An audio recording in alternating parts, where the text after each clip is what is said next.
네, 코로나19 예방접종 뒤 이상 반응이 나타나도 백신과 인과성이 인정돼야 보상을 받을 수 있었는데요. 앞으로는 인과성을 판단할 근거가 부족한 중증 사례도 진료비를 최대 1,000만 원까지 지원하기로 했습니다. 또 시행일 이전 접종자에게도 소급 적용됩니다. 이영원 기자입니다.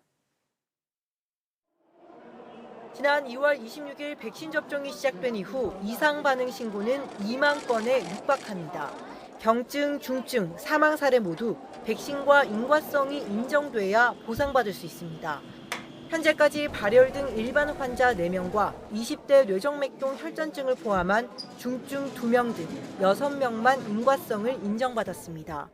알려지지 않은 인과관계가 확실치 않은 중증 사례도 꽤 나오는 부분이 있는데 이런 피해 보상 제도를 완벽하게 하는 것이 우리 국민들의 백신 수용성을 높이는 데에는 굉장히 큰 도움이 될 것이라고 봅니다.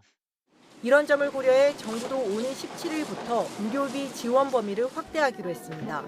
간병비 등을 제외한 진료비로 여러 번 신청할 수 있지만 한도는 1인당 1,000만 원입니다. 예방접종 후에 이상 반응이 발생하였으나 인과성에 대한 근거 자료가 부족해서 보상에서 제외되었던 중증 환자에 대한 의료비 지원 사업을 한시적으로 신설하겠습니다. 아스트라제네카 백신을 맞은 뒤 사지 마비 증상을 보인 40대 간호조무사가 여기에 해당합니다. 급성 파종성 뇌척수염 판정을 받았는데 백신 관련성을 평가할 자료가 충분치 않다고 본 겁니다.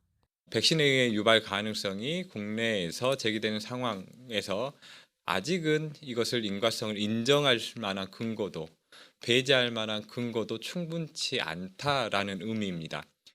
5차 피해조사반 심의부터 반영돼 모두 5명이 이런 사례로 분류됐는데 앞서 진행된 부분도 이 기준을 소급 적용해 재분류하기로 했습니다. 한편 근거 불충분 사례가 시간이 지나 백신 관련성이 없는 것으로 최종 판정되더라도 이미 지원받은 진료비는 반환하지 않아도 됩니다. YTN 이영훈입니다.